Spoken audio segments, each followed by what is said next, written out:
une de ce journal, la CEDEAO campe sur ses positions face à la junte au pouvoir au Mali. Aucun accord n'est sorti du sommet extraordinaire des chefs d'État de l'organisation régionale à Accra. Le compte-rendu complet de la rencontre de ce 15 septembre sur la crise politique malienne à suivre dans quelques instants. Enceinte du putsch du 16 septembre 2015 au Burkina Faso, hommage est rendu ce matin aux défunts. Nous entendrons dans ce journal les attentes des victimes de ce coup de force militaire. La Commission électorale nationale indépendante qui rend public les listes électorales dans le cadre des élections de novembre prochain. Cette publication enclenche également le contentieux des listes. Explications à suivre dans ce journal. Un horizon de 2 ans pour finir avec le coronavirus dans le monde, c'est le délai que se donne l'Organisation mondiale de la santé. Le nombre de cas dans le monde avoisine les 30 millions, une actualité à suivre en fin d'édition. Bonsoir à tous. Merci de suivre le 20h de la télévision du Burkina. Avant de développer tous ces titres, l'hebdomadaire Conseil des ministres qui s'est tenu ce jour. Plusieurs dossiers sont examinés par l'exécutif burkinabé et des rapports adoptés. Le Conseil donne quitus pour la célébration de la journée internationale de la tolérance au Burkina Faso du 21 septembre au 16 novembre prochain. Le compte-rendu complet avec Zalissa Sanfo. Rendez-vous hebdomadaire de l'exécutif. Un tête-à-tête qui invite tous les Burkinabés à la célébration de la journée internationale de la paix et de la tolérance ce 21 septembre jusqu'au 16 novembre prochain. S'approprier ces journées pour cultiver l'amour, la paix et la tolérance pour un Faso où il fait bon vivre.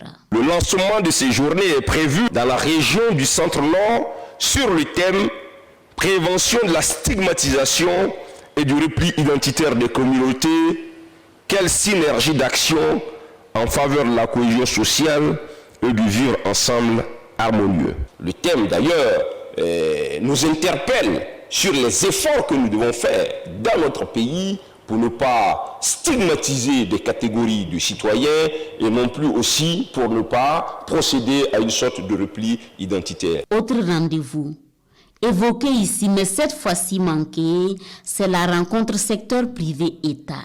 Il se tiendra désormais du 28 au 29 septembre 2021. Et si le Covid-19 a eu raison de cette rencontre cette année, des particuliers, pour bâtir une résilience face à la pandémie, ont contribué à plus de 2 milliards de francs CFA. Un point fait par ce Conseil des ministres. Et recrudescence des cas avec les élèves stagiaires de l'ENAM, l'exécutif rassure. Tout est sous contrôle. Des mesures appropriées ont permis de circonscrire le foyer des élèves stagiaires de l'École nationale de la magistrature et d'assurer le suivi des élèves contacts et des cas positifs. Le Conseil continue d'inviter les populations à observer scrupuleusement les mesures barrières en vue de freiner la propagation de la Covid-19 dans notre pays. Faux diplôme ou non, le processus d'authentification est toujours en cours et livre quelques résultats. On note que pour la première étape qui a porté sur 73 835 diplômes, soit environ les diplômes de 40% des agents publics de l'État, le résultat fait ressortir que 561 diplômes nécessitent un contrôle approfondi. Et 40 diplômes sont présentés comme étant des cas douteux, représentant ainsi 0,33% des diplômes contrôlés. Ce Conseil des ministres a aussi accordé la nationalité à 166 personnes. Parlons à présent de la situation politique au Mali. La CEDEAO reste donc inflexible face à la junte au pouvoir dans ce pays, venu à Accra convaincre les chefs d'État et de gouvernement de l'organisation régionale de lever les sanctions économiques. Aucun accord n'a donc été trouvé au sommet extraordinaire de ce 15 septembre sur la crise politique malienne. Les principales conclusions de la réunion avec notre envoyé spécial à Accra, Ismaël Diloma Sirima. La CEDEAO maintient sa position pour qu'un civil dirige la transition au Mali. À Accra, les chefs d'État l'ont signifié au président du Comité national pour le salut du peuple. Ils ont aussi décliné à Assami Goïta, président du CNSP, l'idée que le Premier ministre soit un civil. Les chefs d'État de la CEDEAO acceptent par contre que le poste de vice-président soit occupé par un militaire. La vice-présidence n'a pas été vraiment une question de fond qui a été débattue, mais nous estimons que si effectivement au niveau du CNSP, la vice-présidence devrait être occupée par eux, ils pourraient l'occuper, mais uniquement pour des questions de défense et de sécurité. Deuxièmement, ce vice-président ne pourra pas remplacer le président en cas de vacances. Ça c'est clair et net à notre niveau. Et pour lever toute ambiguïté, le président du FASO a rencontré en privé les responsables du Conseil national du salut du peuple. Avec eux, il a été question de la suite des négociations qui seront faites sous la houlette de l'ancien président nigérian Jonathan Goodluck. Le président du FASO a également clarifié au CNSP les fondamentaux d'une transition civile. Une fois que les structures, je dirais, la transition seront mises en place, le président, le Premier ministre, le gouvernement, il va de soi que le Conseil national de salut du peuple sera dissous de fait, puisque ce sera la transition qui sera déjà mise en place dans les objectifs qui sont prévus sur la feuille de route. Quant aux questions liées aux sanctions de la CEDEAO à l'encontre du Mali, leur levée reste conditionnée. Dès que le président, le Premier ministre sont mis en place pour que le gouvernement soit installé, toutes les sanctions sont levées de façon systématique. Pour ce qui concerne la durée de la transition, la CEDEAO souhaite qu'elle ne dépasse pas 18 mois. Retour au Burkina Faso qui commémore ce jour une page sombre de son histoire, celle du coup d'État du 16 septembre 2015. Ce matin, les premières pensées sont d'abord pour les victimes de ce douloureux épisode. Au cimetière municipal de Gounguin, parents et amis des défunts rendent hommage aux disparus. Nongbakouda Sekuzongo. Au cimetière municipal de Gounguin ce matin, les parents des victimes du coup d'État du 16 septembre 2015 se souviennent de leurs chers disparus. Un souvenir douloureux, mais ils leur rendent hommage à travers cette action de salubrité autour de leur dernière demeure. Le gouvernement a décidé qu'on commémore les deux événements le 31 octobre de manière officielle. Voilà. Mais nous, on s'est dit que le 16 septembre ne peut pas passer sous silence. C'est pour cela qu'on est là. Donc chaque année, à cette période-là, nous pensons à eux, nous nous rappelons d'eux. Les parents des victimes de ce coup de force attendent toujours que la lumière jaillisse et que les responsabilités soient définitivement situées. C'est vrai que le procès en lui-même, on a dit qu'il y aurait la vérité. Moi, je parle de manière personnelle. Est-ce qu'on a eu toute la vérité? Ça, je ne sais pas. Mais je ne le pense pas. Parce que vous avez vu que tout le monde s'est laissé la faute. C'est pas moi qui ai fait, c'est l'autre qui a fait, etc. Bon. Donc finalement, on est mi-satisfait en fait. Cette fille, qui a maintenant 5 ans, est aussi une victime du coup d'État du 16 septembre 2015. On se souvient du bébé qui avait reçu une balle étant dans le ventre de sa mère. Elle commémore ainsi à sa manière cette journée restée dans l'histoire du Burkina. Une commémoration marquée également par un dépôt symbolique de gerbes de fleurs. Voilà, des parents de victimes qui attendent, comme vous l'avez entendu, toujours justice et réparation de la part de l'État. 5 ans après, la soif de justice est toujours là. Même si le procès a rendu son verdict, il y a toujours comme un arrière-goût de frustration. L'association des parents des victimes du coup d'État s'exprime ce matin face au journaliste Nongbakouda Sekuzongo. Le 16 septembre 2015, le régime de la transition est stoppé par un coup de force, un coup d'État militaire ayant occasionné des morts et des blessés. 5 ans après, les victimes et leurs familles attendent toujours la manifestation de la justice et une réparation à hauteur de leurs sacrifices. Des sentiments de frustration exprimés à cette conférence de presse par l'association des blessés du coup d'État du 16 septembre 2015. C'est vrai, par conseil de médecins, il a été dit qu'il y a des gens, par exemple, qui portent des balles qu'on ne peut pas enlever tout de suite. Mais il y a des gens dont les balles ont nécessairement besoin d'être extraites, jusqu'à présent. Il y a aussi des gens qui, ce n'est pas des balles que ces gens-là portent, mais les gens ont subi tellement de dommages sur le corps que ces gens-là ont besoin d'un suivi sanitaire continu. La justice a rendu sa décision, mais l'association des blessés du coup d'État reste toujours sur sa faim. Pour Yeni Kierba, Christophe Lompo et ses camarades, il faut aller à la réconciliation, mais à bien de conditions. La première des choses, il faut d'abord que les gens soient indemnisés. Ensuite, il faut que ceux-mêmes-là qui ont fait le coup acceptent assumer les responsabilités qui sont les leurs. Il faut que les gens acceptent dire aux victimes réellement ce qui s'est passé le 16 septembre et jours suivants pour permettre aux parents des victimes de pouvoir faire définitivement leur deuil. L'association des blessés du coup d'État du 16 septembre 2015 reconnaît cependant les efforts consentis par le gouvernement burkinabé à travers son geste de solidarité à l'endroit des blessés opérés et des orphelins des martyrs. Elle invite toutefois le Haut Conseil pour la réconciliation et l'unité nationale à prendre la pleine mesure de la tâche à elle confiée. Et pour être complet sur le sujet, voici pour vous un petit rappel historique de ces heures où tout a basculé dans un Burkina Faso en pleine transition. Un putsch qui avait pour objectif de mettre fin au gouvernement de transition. Le récit des événements avec Olopoda.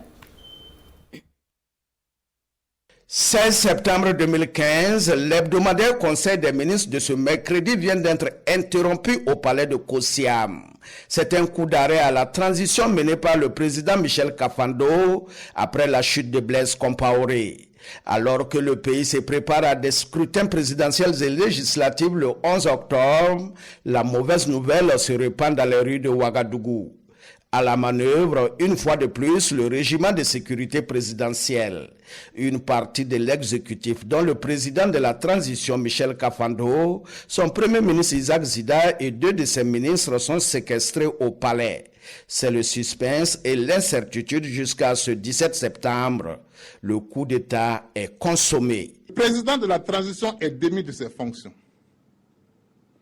Deuxièmement, le gouvernement de transition est dissous. Le Burkina Faso est entre les mains des putschistes du RSP.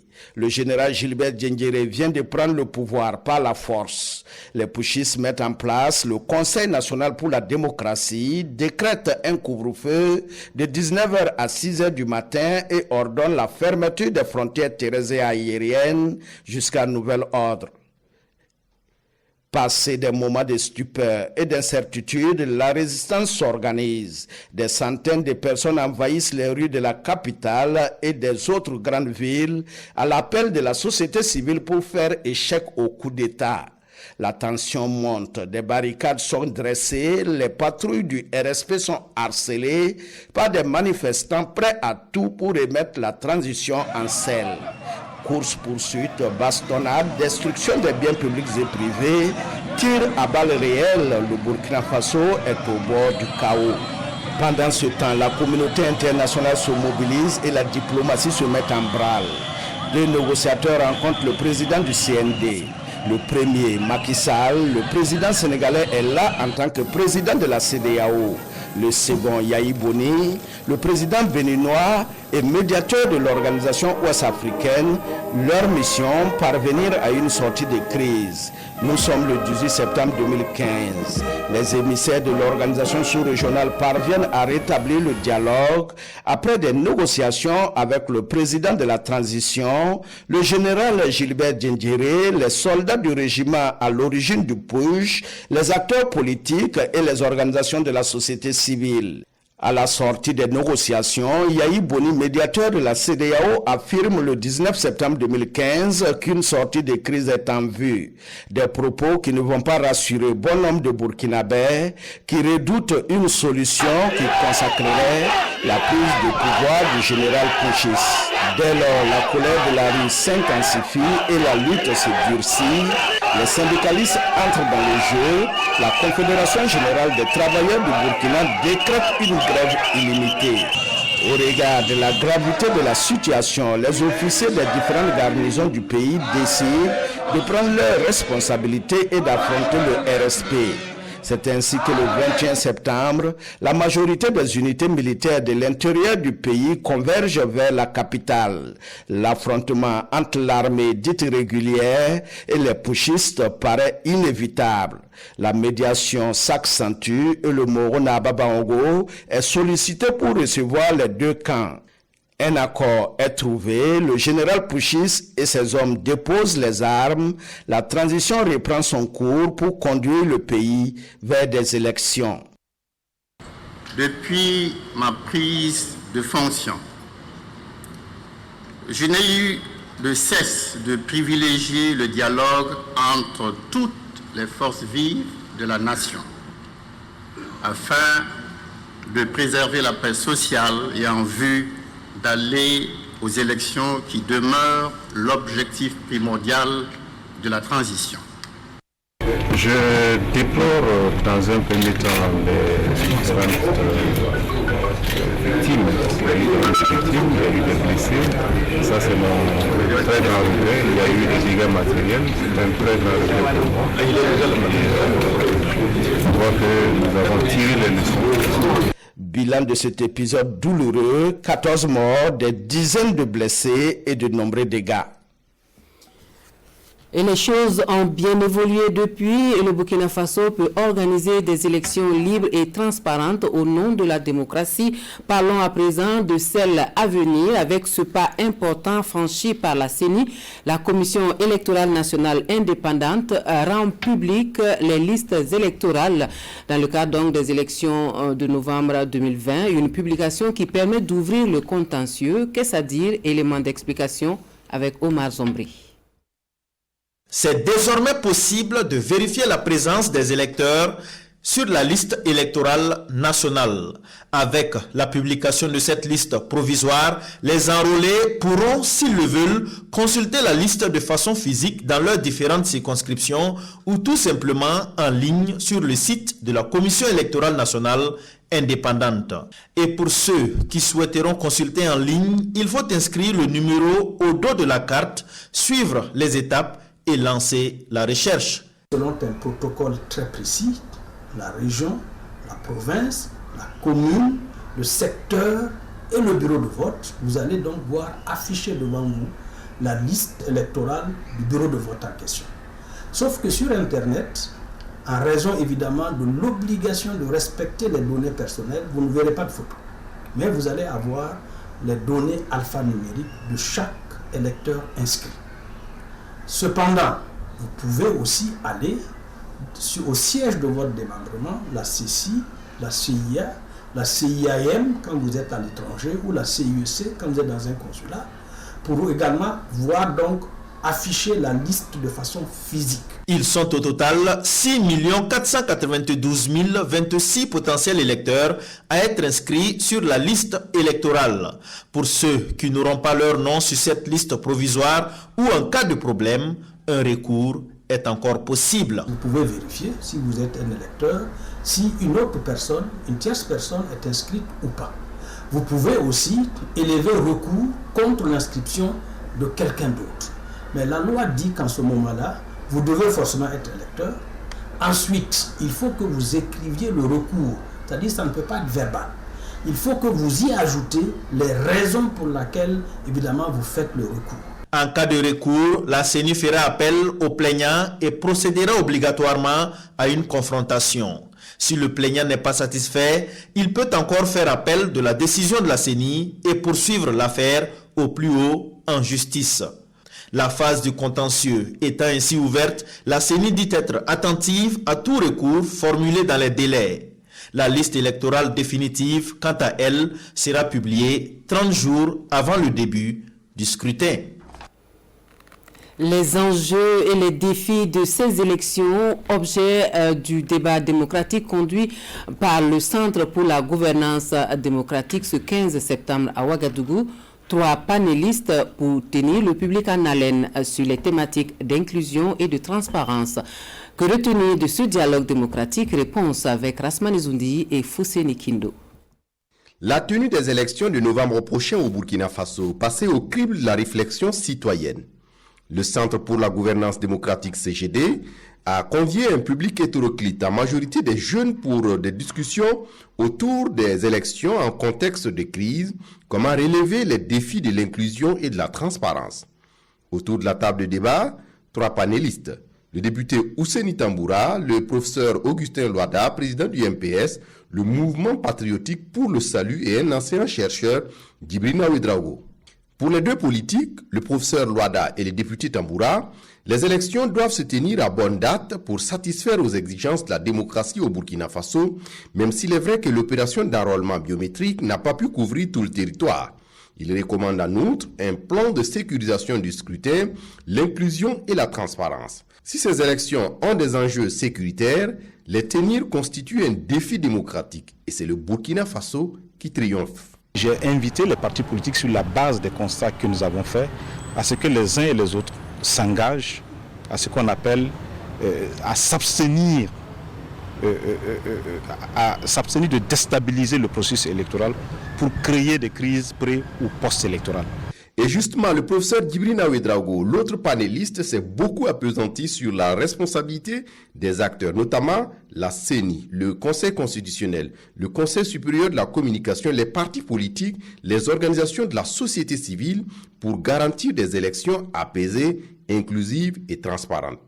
Les débats se sont focalisés après sur les différents aspects comme le parrainage des candidats, comment éviter une crise post-électorale ou encore la légitimité des autorités issues des élections. À toutes ces préoccupations, les panélistes ont su donner des réponses satisfaisantes. De l'expertise pour les forces armées nationales, la 10e promotion des élèves officiers spécialistes est composée de 11 officiers formés durant 9 mois à l'Académie militaire Georges Namoiano et médecins, ingénieurs et gestionnaires de ressources humaines. Ils reçoivent leurs épaulettes ce 15 septembre en présence de Issa Kafando, Omar Zombri. Ces officiers sont déclarés dignes du galon de sous-lieutenant par le chef d'état-major général des armées. Ils reçoivent ainsi leurs épaulettes pour les savoirs acquis au cours de leur formation. Pour le général Moïse Minungu, ces officiers ont acquis des rudiments nécessaires pour tenir leurs emplois au sein des forces armées nationales. Ils ont désormais des connaissances générales sur le groupe d'infanterie, les engins explosifs improvisés, le calcul des coordonnées sur carte, le tir et l'emploi des armes. Et en intégrant les forces armées nationales dans un contexte de menaces de toutes sortes, le ministre de la Défense nationale et des anciens combattants dit attendre beaucoup de cette 10e promotion. Immédiatement, ils seront sur le terrain et immédiatement, ils seront opérationnels. Donc nous sommes certains, en tout cas au regard de la formation qu'ils ont subie à l'académie, et ce sera une bonne cuvée parce que jusque-là, cette académie, en tout cas, les officiers qu'elle produit, aussi bien au plan national qu'international, sont des officiers de renommée. Pour le parrain, lui-même médecin militaire, ces nouveaux officiers spécialistes sont une bouffée d'oxygène pour l'armée. Je suis fier d'être le parrain de la 10e promotion. La graine a poussé, il faut que ça continue et je crois qu'on en a besoin. Le ministère d'État vient de le souligner, c'est suffisamment éloquent et on ne peut que leur souhaiter une très belle carrière.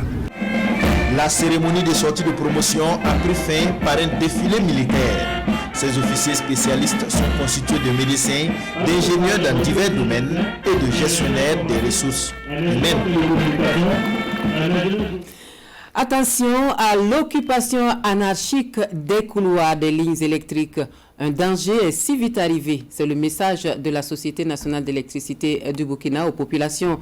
La Sonabel choisit le canal du théâtre pour se faire entendre. Le lancement de la campagne de sensibilisation est suivi par Urbain Benito Somé, Amadou Marcelto. Des électrocutions, des incendies de tout genre, voilà entre autres les conséquences liées à l'occupation anarchique de couloirs de lignes électriques de la Sonabel. D'où cette campagne de sensibilisation initiée par la Nationale de l'électricité pour mieux protéger et attirer l'attention des populations des arrondissements 3, 7 et 8 de Ouagadougou sur la question. L'occupation anarchique donc des couloirs, des lignes haute tension et moyenne tension constitue un véritable danger pour la population.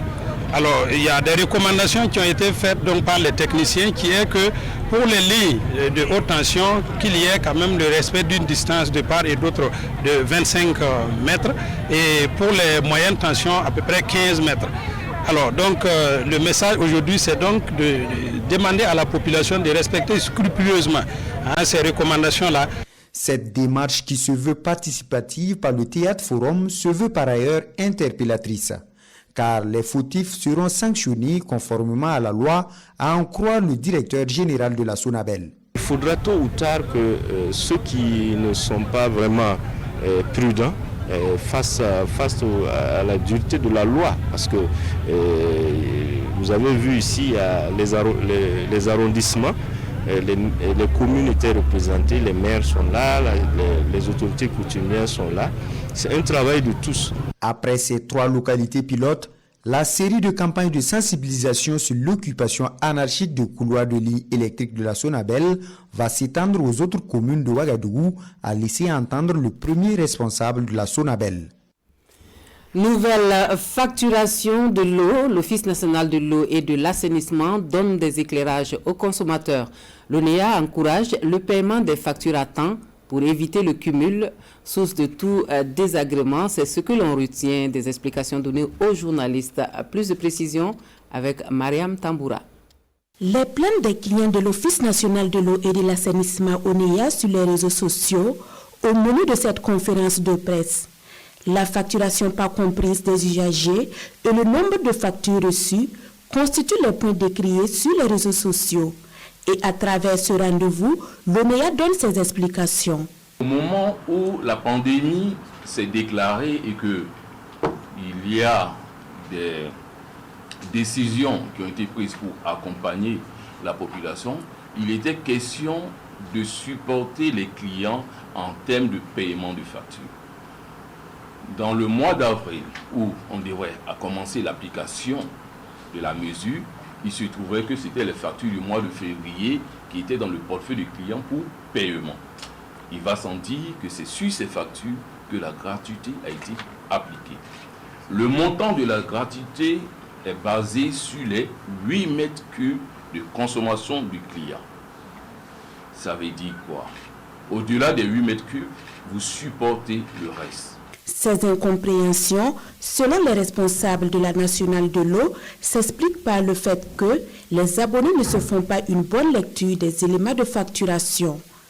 La facture se présente de à deux niveaux. Il y a la facture qui est présentée ici et il y a le talon détachable que vous voyez là. Le talon détachable ne permet que d'avoir un récapitulatif du portefeuille du client. Pour dire s'il avait des factures antérieures, ça va apparaître sur ce récapitulatif. Parce qu'au moment de l'impression de cette facture, il peut arriver que le client n'ait pas encore payé ses factures. L'ONEA rassure sa clientèle, des mesures sont déjà prises pour la correction des factures en tenant compte des difficultés qui se sont présentées. Et au chapitre rentrée scolaire de ce journal, le lycée scientifique de Ouagadougou est presque fin prêt pour la prochaine reprise des classes. Le ministre en charge de l'éducation nationale, après constat de l'état d'avancement des travaux, se veut rassurant. Images et commentaires de la visite du chantier avec Ali Doubadini et Aimé Solange Digma. Avec un taux d'exécution des travaux de 99%, le lycée scientifique national de Ouagadougou est presque terminé. La rentrée scolaire 2020-2021 va se dérouler bel et bien ici. C'est du moins la conviction du ministre en charge de l'éducation sur le site à quelques jours de la rentrée. Je suis très satisfait de l'état d'avancement des travaux. Ils sont pratiquement achevés et qui permettent de dire que nous pourrons effectivement tenir la date de la réception des élèves. Donc sur ce site le 30 septembre. Maintenant il reste quelques aménagements VRD à l'intérieur, donc le terrain de sport, le matériel est là. Donc j'ai échangé avec l'entreprise pour qu'elle fasse tout pour que avant le 30 septembre là, tout soit fait de façon à ce qu'on puisse procéder à l'inauguration dans de bonnes conditions. Réalisé à plus de 3 milliards de francs CFA avec l'appui de la Banque mondiale, l'infrastructure a une capacité d'accueil de 210 élèves. On a remarqué que le taux de réussite au niveau des filles est plus élevé que celui des garçons. Donc les dortoirs ont été séparés en deux, 120 lits pour les filles et 90 lits pour les garçons. À terme, avec toutes les promotions, on aura 210 pensionnaires répartis donc en 6 salles de classe, 2 salles de classe de seconde, 2 salles de classe de première et 2 salles de classe de terminale, à raison de 35 élèves par classe. L'inauguration officielle est prévue pour le 3 octobre 2020. Les lycées scientifiques régionaux de Dédougou et de Wayuguia vont également ouvrir leurs portes à compter de cette rentrée scolaire. Et puis de bonnes nouvelles pour la campagne agricole humide qui est plutôt sur de meilleurs auspices dans la boucle du Moun. En témoigne l'exploitation de 170 hectares dans la commune rurale de Yao qui suscite l'admiration du ministre en charge de l'agriculture. Une visite qui donne pas mal d'idées à Salifou Ouedraogo, nous disent Adamagiti et Sekouzongo. Un champ de maïs à perte de vue. Nous sommes à Madou, dans la commune rurale de Yao, région de la boucle du Mouhoun. 150 hectares de production de maïs, 20 hectares de production d'arachide et 6 hectares de production d'autres spéculations. Le village de Madou a son exploitation individuelle à grande échelle. Une exploitation qui suscite curiosité et admiration de tous, y compris le ministre de l'Agriculture. Aujourd'hui, je tenais à venir voir cette exploitation qui sort hors du commun et qui montre que la terre ne ment pas. Parce que si vous voyez le compte d'exploitation, c'est quand même un compte d'exploitation très intéressant et qui permet effectivement de pouvoir non seulement rentabiliser l'exploitation, de pouvoir créer des emplois et surtout contribuer à la sécurité alimentaire au niveau du Burkina Faso. Cette exploitation à grande échelle est celle d'un fils de paysan, certes, mais l'entrepreneur agricole n'est pas ici sur son activité principale. Raison de plus pour Nyata Isidore Kini de défier les paysans ordinaires. Au village, en campagne, les gens se tournent que des intellectuels viennent à la terre. Et si les gens de chez nous voient que M. Kini n'a pas échoué à l'école, et qui revient sur la terre, je pense qu'il y a un défi pour eux. Et donc, la première des choses, c'est les défier eux aussi. Que l'agriculture, ce n'est pas péjoratif. De cet investissement, il est attendu plus de 400 tonnes pour la seule exploitation de maïs cette saison. Mais pas vraiment suffisant pour cet exploitant agricole qui entend tutoyer les sommets de la production. Je dirais que mon objectif, monsieur le ministre, dans 3 ans, je vais attendre 8 tonnes à l'hectare. C'est l'objectif. 8 tonnes à l'hectare dans 3 ans. Et je dois l'atteindre. L'ambition est ainsi affichée. De la ténacité jugée salutaire par le premier responsable en charge de l'agriculture qui promet, à l'occasion de cette visite, l'accompagnement des techniciens de son département pour réaliser le rêve de Nyata Isidore Kini, produire sur place, transformer sur place, pour nourrir les Burkinabés. Lui quitte le Burkina Faso avec la nette conviction d'avoir participé activement au développement durable dans le pays des hommes intègres. Et ce n'est pas le gouvernement qui dira le contraire puisqu'il élève Tanguy Deneuil, le directeur du bureau de l'Agence française de développement, au rang de chevalier de l'ordre de l'étalon, une distinction honorifique en guise de reconnaissance pour services rendus à la nation, cérémonie en son et en image avec Bernard Kombelem et Olopoda. Cette médaille de chevalier de l'ordre de l'étalon est le couronnement d'une mission bien accomplie pour Tanguy Deneuil à la tête de la direction de l'Agence française de développement au Burkina Faso.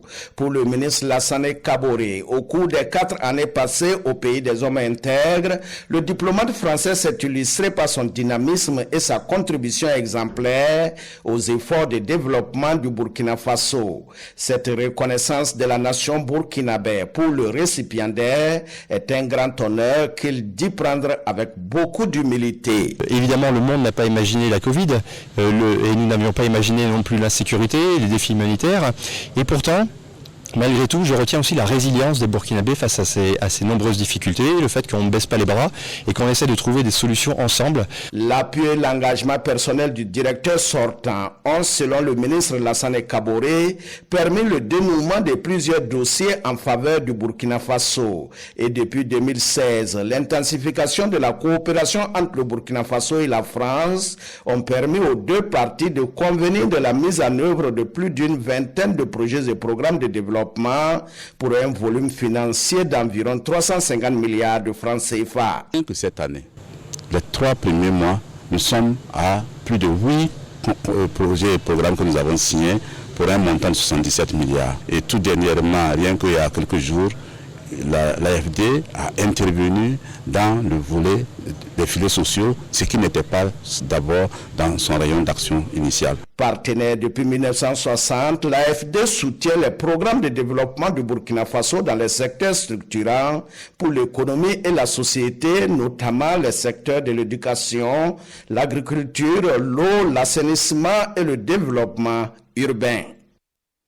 À l'international, alors que le nombre de cas de Covid-19 s'approche des 30 millions dans le monde, l'Organisation mondiale de la santé se donne 2 ans pour en finir avec la pandémie, un horizon qui semble plutôt incertain face à l'arrivée de la deuxième vague. Un plan en 5 étapes pour vivre avec le Covid ces 6 prochains mois en Irlande. Il comprend la réouverture progressive tant attendue des pubs. Mais à Dublin, les règles seront plus strictes. Les cas confirmés de coronavirus y ont décuplé au cours des 2 derniers mois. L'ensemble du gouvernement a par ailleurs été placé en quarantaine. On craignait que le ministre de la Santé, Stephen Donnelly, n'ait le Covid-19, mais il a été depuis testé négatif. Au Royaume-Uni, le programme de tests de dépistage Covid est décrit comme en train de s'effondrer. Avec l'augmentation de la demande, des rapports font état de personnes qui n'arrivent pas à se faire tester et les responsables des hôpitaux préviennent que les retards dans le système mettent en péril les services de santé. Le secrétaire d'État à la santé a dû monter au créneau pour défendre son département. La grande majorité des personnes qui utilisent notre service de test obtiennent une possibilité proche de chez eux. La distance moyenne parcourue jusqu'à un site de test n'est plus que de 9 km par rapport à 11 la semaine dernière.